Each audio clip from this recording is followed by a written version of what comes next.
It is Tuesday, September 20-something, 24th, I believe, right around there, 26th maybe, somewhere in there. Today we're working on the Ditch Witch SK1050. It's a beautiful little unit that comes in and works 5 days a week and doesn't shoot heroin. So, my favorite employee by far, other than myself. But great little machine. Going to show you today we have some problems with the Bogey rollers. So these are the Bogey rollers here, and I don't know if you can see, they're loose. So we got to get in here and we're going to service the bearings, and I'll show you how we go about that. So what I've done is I put these blocks underneath the tracks and I backed up over them, and then I was able to put some blocking underneath the dingle, which is crumbling, which makes for a really safe work environment. But put a little blocking underneath there, and then use the bucket. I put the bucket on in the front and went ahead and put another large block underneath the bottom, and then that got the tracks up off the ground from climbing up onto the wood. And then I just used the track to push the wood out the back. So now what we're going to do is we're going to go and open the grease port here. We'll take the grease fitting out, and then you want to find a stick that's about 2 or 3 inches in diameter and about 8 to 10 inches long. And you're going to put it right here, and you're going to run the track around, and that'll compress the tensioner here, and that'll allow you to have slack in the track. So you put the stick in here, you pull the track backwards, you make it roll this way, it'll ingest that stick, and then it'll compress the grease cylinder, and it'll extrude the grease out here and give you enough travel to get the track off. Then we'll be able to get in here and service the Bogey rollers, grease them up, and get them ready for another winter of really awful abuse. So that's it for now. I'll take some more pictures in a little bit, and I always look to this side, which makes me look like I'm not seeing which side of the camera I should look at. But that's it for now. Rainy week. We got the hurricane still off the coast, and we'll see you in a little bit.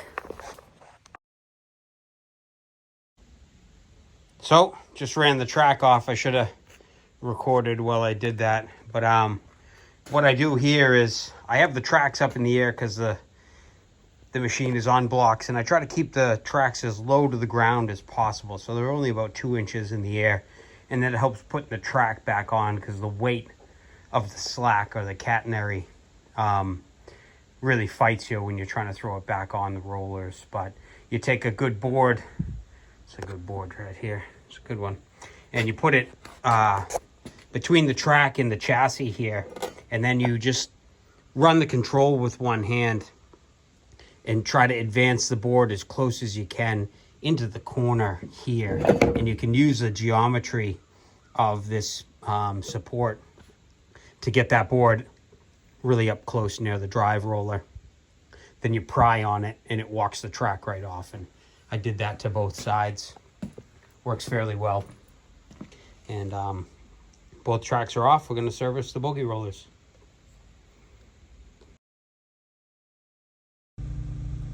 So we got all the hubs off here.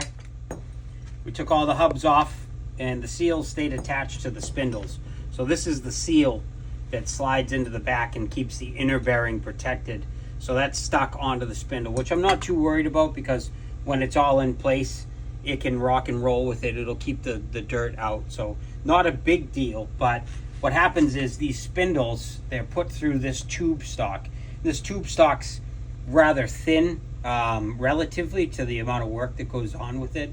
And these spindles, the tail ends or the shanks of the spindle, if you can see here, it makes this annular ridge, and it chews it up because it's only going up through about a 3/8 of an inch thick piece of steel. So Ditch Witch would be better off if they thickened that steel, and it would allow for the chassis here to be more serviceable in the long run, because all of that tension applied to that one little piece of flat stock really chews this up. And this is cast, so you can't really weld it. You got to weld the track, or you got to sleeve this, which is a nightmare in and of itself. So what we're going to do is we're going to grease all the bearings. We're going to clean all the spindles, and then I'm going to add a little bit of weld inside here to make this go back in tight. This is the shank of the spindle. And then just so you know, when you're taking it off, it is irregular, so it does retain itself, so you don't have to hold the other side to spin the nut out from the back. So gonna do a little bit to fix this, because if you can see when it's back in there, it's really loose. So just that little bit of play does a lot. So that's it for now.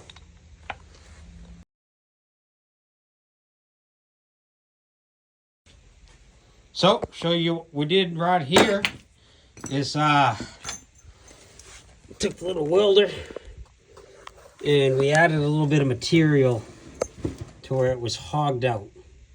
And then I took this little whizzer and I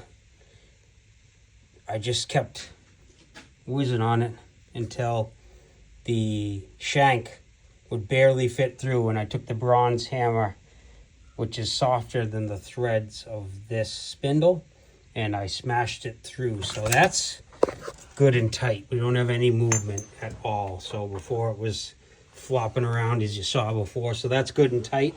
And getting all the bearings all cleaned up.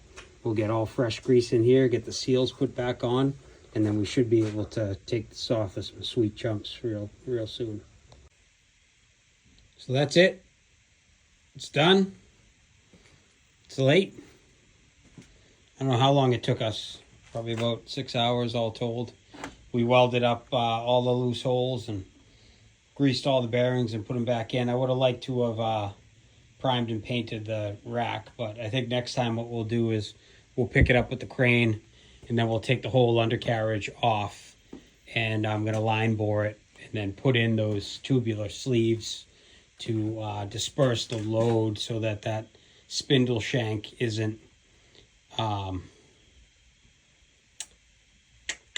galling itself against that small piece of square tube. So probably never do that, but it's a good idea. Should be done at the factory. Be a good upgrade, but I think that they'd sell a lot less parts.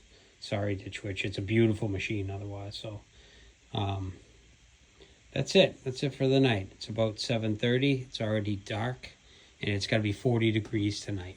So see you in the morning.